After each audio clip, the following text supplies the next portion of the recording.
Hi guys, this is Josie here. Today we are in Thessaloniki, Greece, the second largest city in the Greek Isle. We're going to do an island tour. Come along and explore with me. Let's get this thing started. Be exported, and especially the olive oil, that is the meaning of the word Lapatica, the place of the olive oil. Now, this is the promenade, what we call the promenade there, of course, the sea on the right. Left is the Square Liberty, on the left, the monument for the Holocaust, for the Second World War, and the parish of the Jewish community of the city of Thessaloniki. One of the, if not the largest, but 99% were perished and deported to Auschwitz-Birkenau mostly, and numbering around 50,000. That actually was almost half of the population of the city. And the monument is placed there because it was a place of gathering, and the year before as well, some of the gathering of the male population in this section.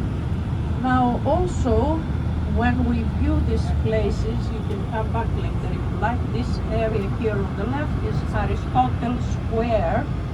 And of course, beyond that on the left, all the way up the street is Aristotle Street. The whole street is with this same architecture that you will see. Aristotle, of course, named after the famous philosopher. Since you are in northern Greece, it was a part of the city plan of 1917 fire, after the fire actually, because we had two very devastating fires in the town. One in 1890, but the biggest one that burned almost 2/3 of the city during the First World War. It was an accidental fire in 1917. And after that, with the help of the architects of the advanced forces, the soldiers that were here at that time, French, British, but also the locals, the Greeks, they conducted the new city plan for the city of Thessaloniki to look very similar to other European cities at that time. So Aristotle Street is the result of this city plan. You see how it is here. I mean, there is a very long pedestrian strip around the bay. Well, here this section is narrow, considerably narrow, but then after the White Tower it gets wider with parks and everything. There are boats that they sail around the bay. You can just buy a drink and have like a sailing in the bay for like 45-50 minutes. People enjoy a walk over here. They exercise as well. When it's hot, you can find more of the joggers early in the morning or in the afternoon hours after 8-9 o'clock when the sun is down. But generally this is a very popular area and busy area under the grade. We are going to walk. Our bus, Yanni, is going to drop us off here in a couple of minutes, and then he's going to drive straight down this street closer to the statue of Alexander the Great, where we find him again. Now, this is the tower.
you see how the place is.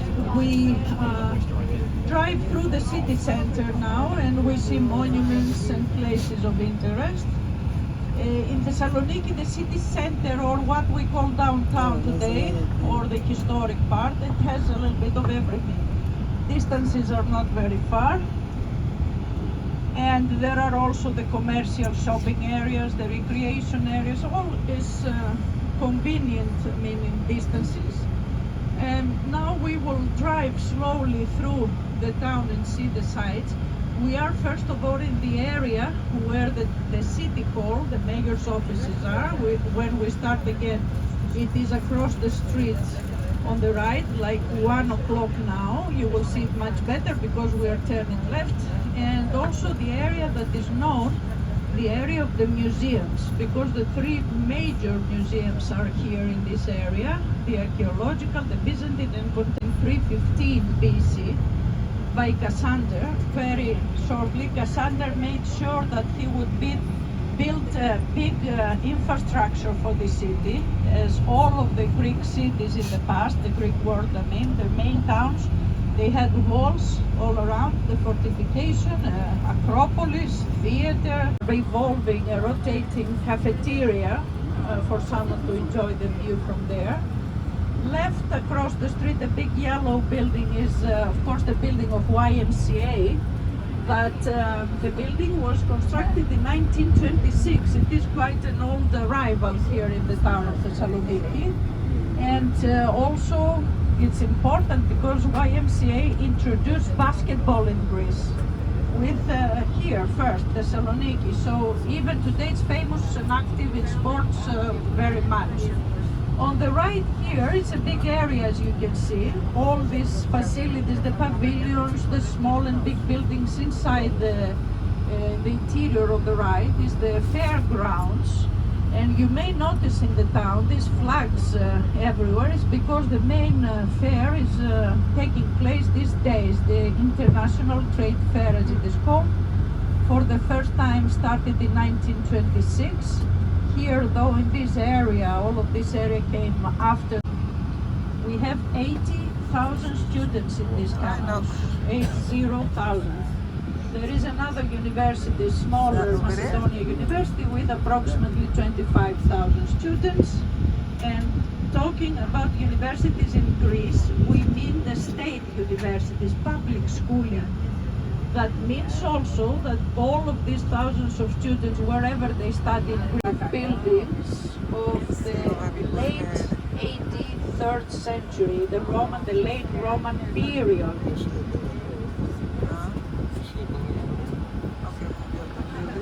Now, next to the arch, because I'm going to elaborate, you see the rotunda, a rounded building with the minaret though. The minaret was much later. The arch and the rotunda are of the same period. This is much better for everyone to have a view. Imagine that there were 2 parts of the arch, operating as a hammam anymore, but it was quite interesting and important. The upper class for all times, from antiquity to Roman, Byzantine, and the Ottoman period. Left, you see again the Aristotle Street. So this is the beginning, let's say, of Aristotle Street with the Ignatius, and we drove earlier passing by the square. The statue, the white statue with the gentleman there, is a former Prime Minister of Greece, Eleftherios Venizelos, of the early 20th century. That he is connected with Thessaloniki because before, at the beginning of the First World War, wealthy business families and so on. Another very important part of the history of Thessaloniki, the Jewish legacy, because originally Thessaloniki, almost at the beginning of the city, in the 4th century, the late 4th century, a reference in a Christian book in the New Testament, in the book of Acts, that describes the journeys of Paul, of Apostle Paul, during his second missionary journey. He came in the street, and there is a sign at the main gate in front, the iron fence gate, 1891. is the year of construction.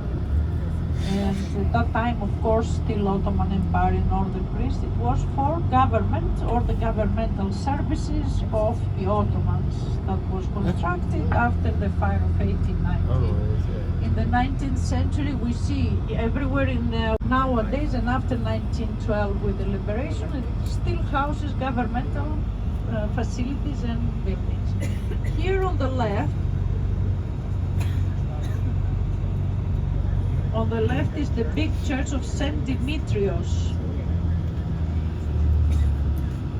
We see it on the side because we need to, in a way, you can understand about the size of the city. We're not getting off, we just have a look. The church was built first time in the 5th century AD over the grave of the saint, this young man that martyred for his faith. He became a Christian. And he was buried and executed in this spot because there were other buildings before the church. That is why the place that he was buried became a pilgrimage place.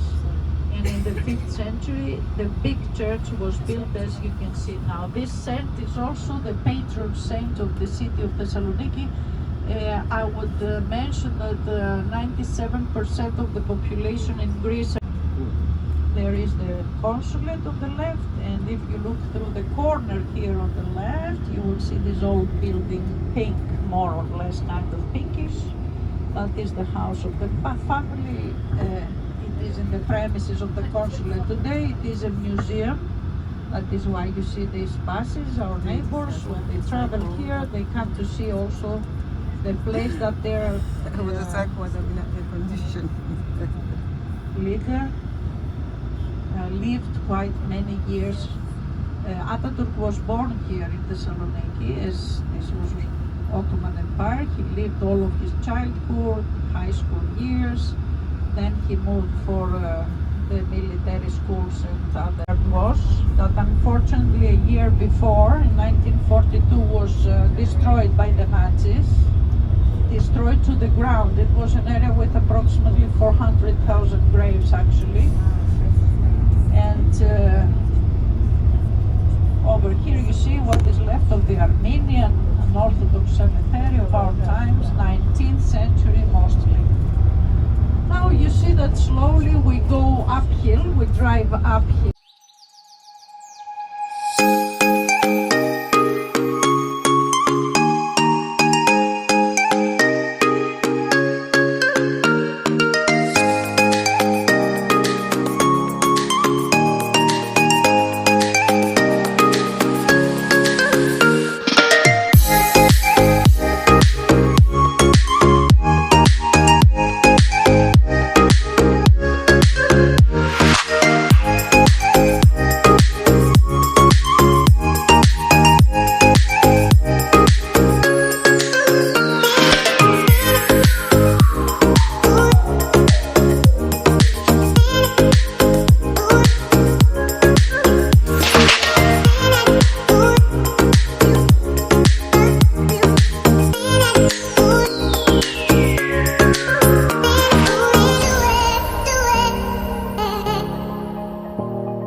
It's interesting, right?